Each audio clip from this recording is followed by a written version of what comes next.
you gotta make sure that you do not take off your mask. Could you say that again? I said, make sure that you do not take off your mask. Seriously, dude, we can't hear you. I said, make sure that you do not take off your mask.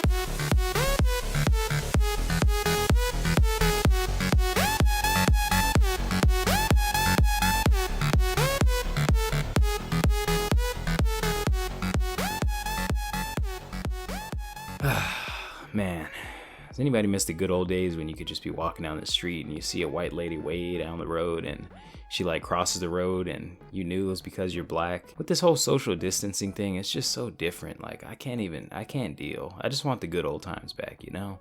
How's inside treating you guys? Pretty good? Going crazy yet? I'm not. I'm good. Mental health's all good over here. Yeah, everything's straight. Today's video, I want to talk to you guys about how not to die. I think that's a pretty appropriate topic given the current environment. Before I get into all that, just for the new people that just arrived here on the channel, this weird guy here is Casey. Obviously, this is Casey Burns Investing. And here we talk about a little bit of money and mostly just life. I mean, the whole investing thing on the end of my name, it's kind of just clickbait to get people to click on the channel. Then they come here and they realize that I'm going to talk about what I want to talk about. So hopefully you guys get some value out of what I want to talk about. And usually what I want to talk about is something that I think is going to be of value to the people out there. Something that I don't see in the market in this space. You know, things that people aren't talking about in this space, in the finance space, in the business space, in the entrepreneur space. And to my returning viewers, a lot of you guys are probably out there like, Casey, when are you going to talk about the stocks? We want the stocks. well, you know, for one, stocks, they're not on sale right now. And for two, you know, the way my bank account is set up right now, it's just a little bit, you know, I got to transfer it from the savings and there's nothing in there. So, you know, we're a little broke right now. I got about $2,000 worth of student debt to pay off and then I will be debt free except for my house. But that's what's going on in my life. I've got about $500 in stocks right now, but there's not much going on in my brokerage account. Besides my retirement accounts, that's where pretty much all my above water net worth is at right now, is in those retirement accounts. Now, I didn't want to cash those out for this crisis, but I did go ahead and empty my brokerage account in February, just because I saw that we were getting to some really lofty values, and I didn't want to be a part of the market at those lofty values when I knew that I had some debt to pay off. So anyways, that's why I haven't been talking about the stocks, but maybe come mid-May, I might start talking about some stocks, start talking about some more investments.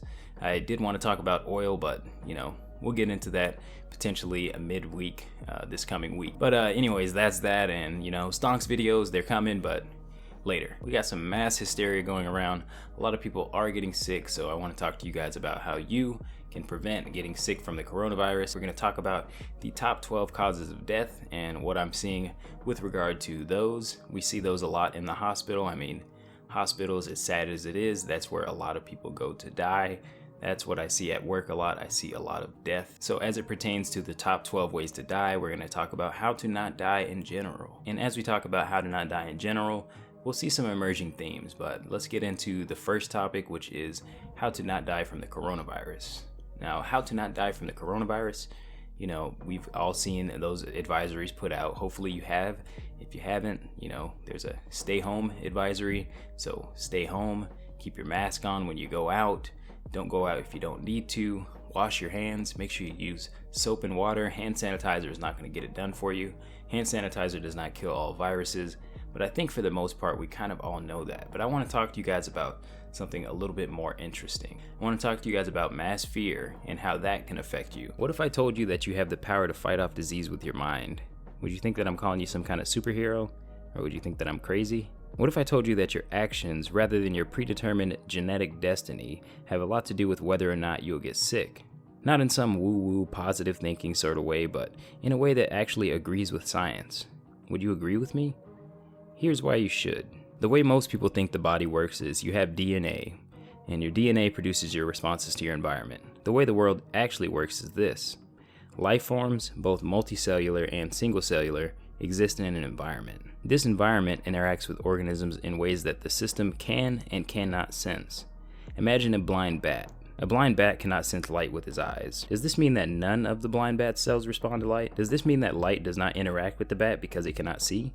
Of course it doesn't. These signals from the environment, both sensed and unsensed, interact with the proteins of our bodies and cause them to change configuration. These changes in configuration cause certain genes to be uncovered and expressed. When these genes are uncovered, proteins move in and transcribe RNA.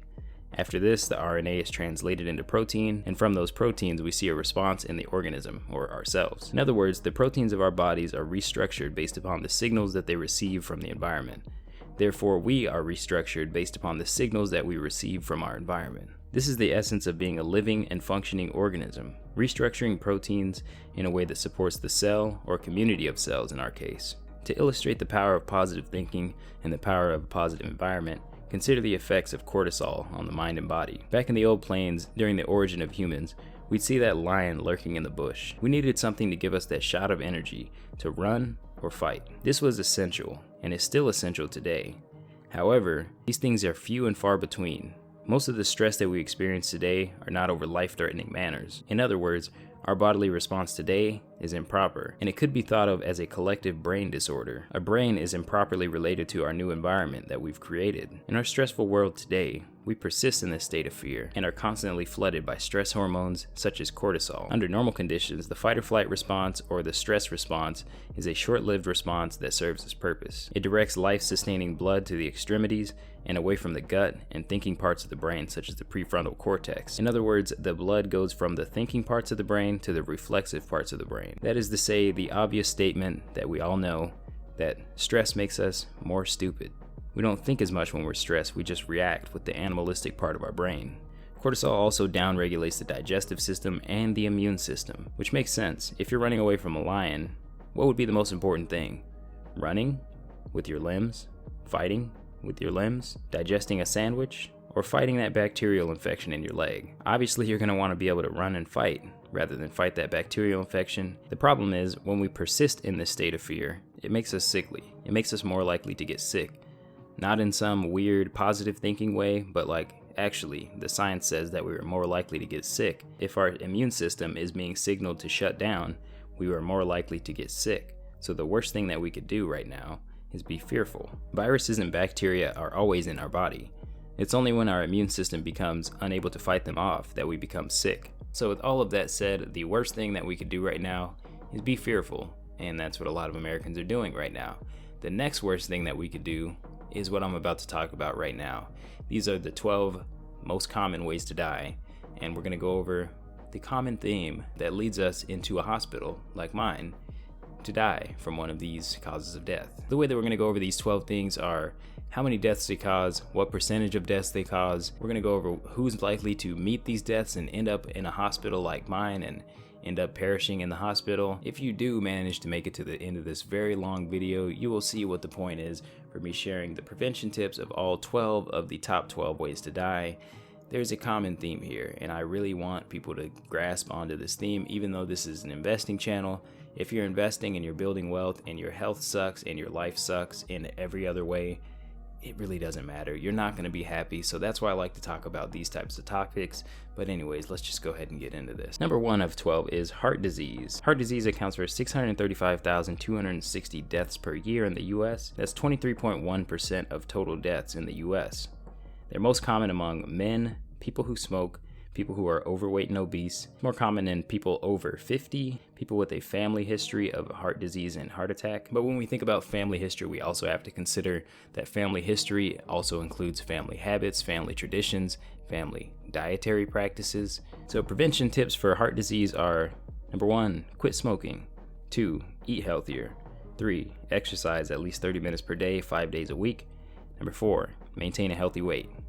So that's heart disease. Heart disease is one of the number 1 killers, and let's get into the next one. Number 2 is cancer. Number of deaths per year, 598,038. Total percentage of deaths, 21.7%, so a huge killer of Americans is cancer. More common among people of a certain age, people who smoke tobacco and drink alcohol, people who are exposed to radiation and a lot of sunlight, people who are obese, people with a history of cancer, obviously with the confounding factor there being that a family history is also a history of habits, a history of traditions, a history of, what your family is doing, so it's not all genetic. Actually, most cancers are not completely determined by genetics. Certain genetics affect your probability of getting certain cancers, but you also have the ability to affect it. For example, just because I go 130 miles per hour down the highway doesn't mean that I'm going to die on the highway, but I probably shouldn't do that because I'm putting myself at a high risk for that untimely death. Last at-risk group for cancer is people over the age of 55. Prevention tips: quit smoking and drink in moderation.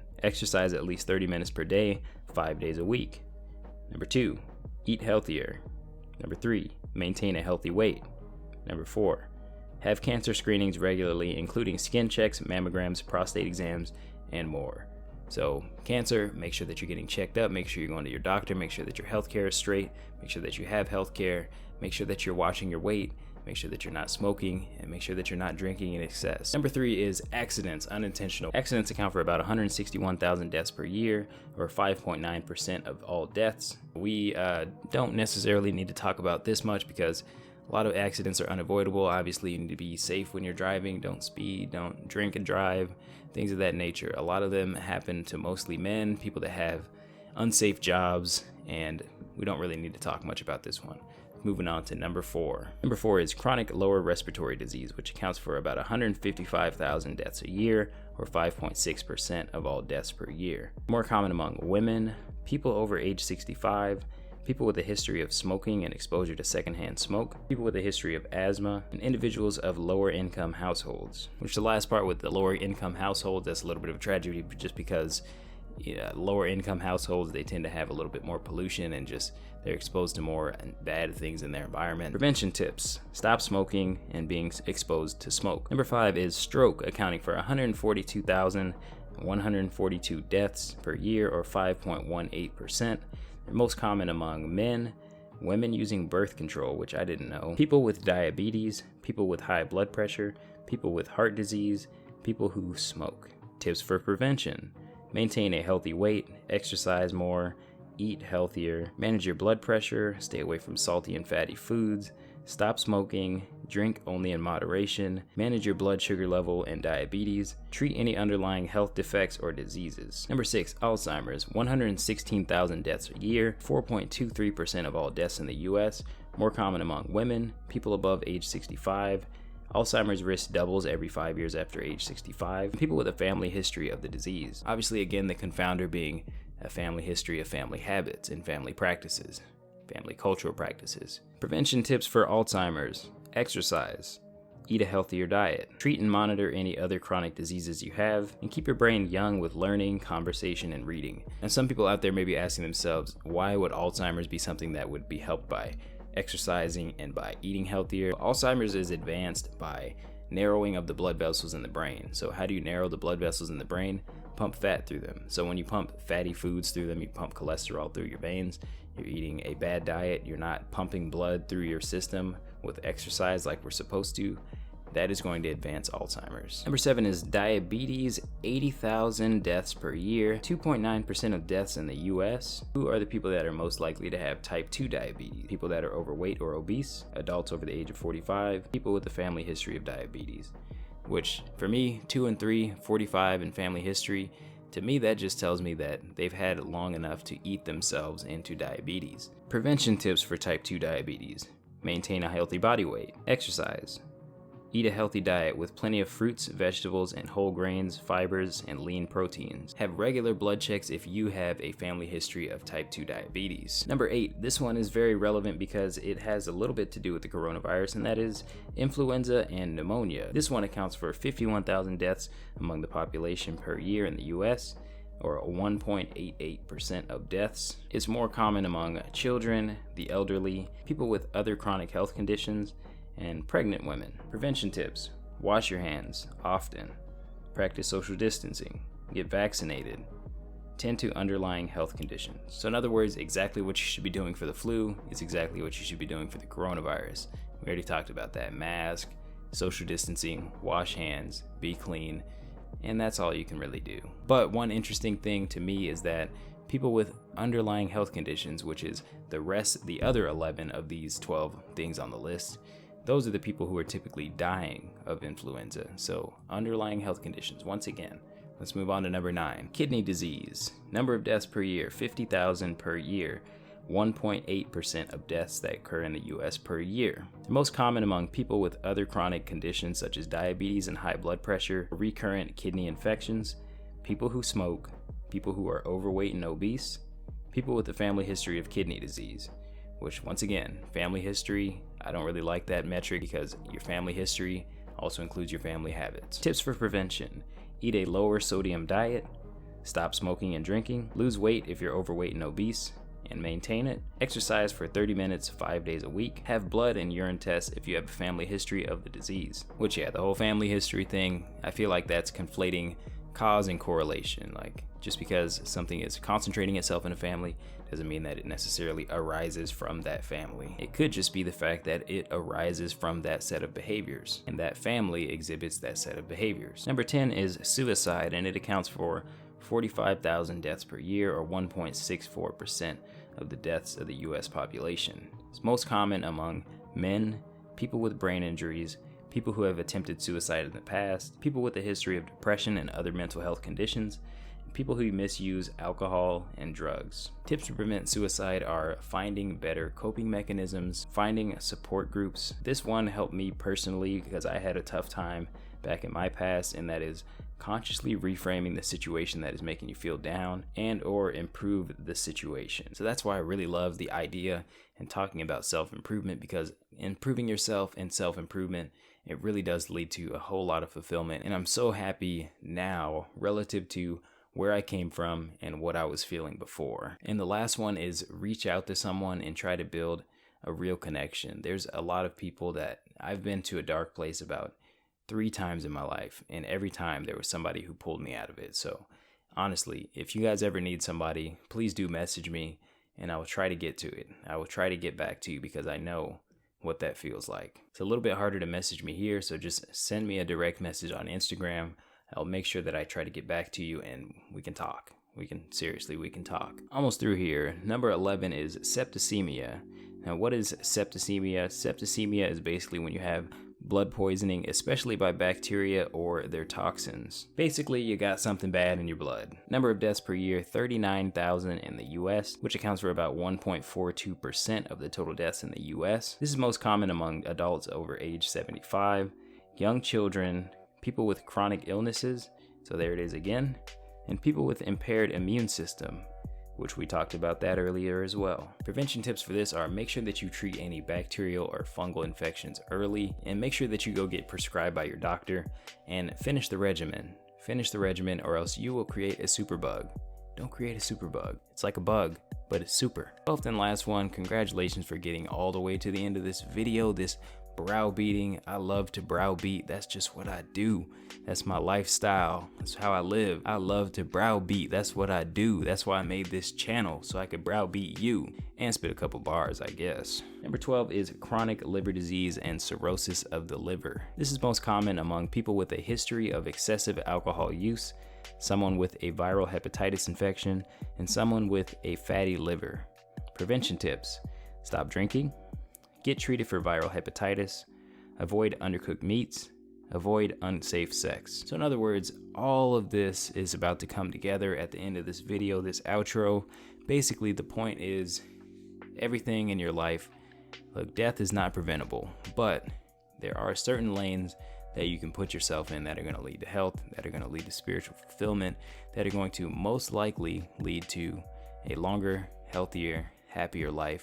And hopefully you guys got some value out of this video. There's an underlying message here, and that is eat better, exercise more, don't smoke, don't drink.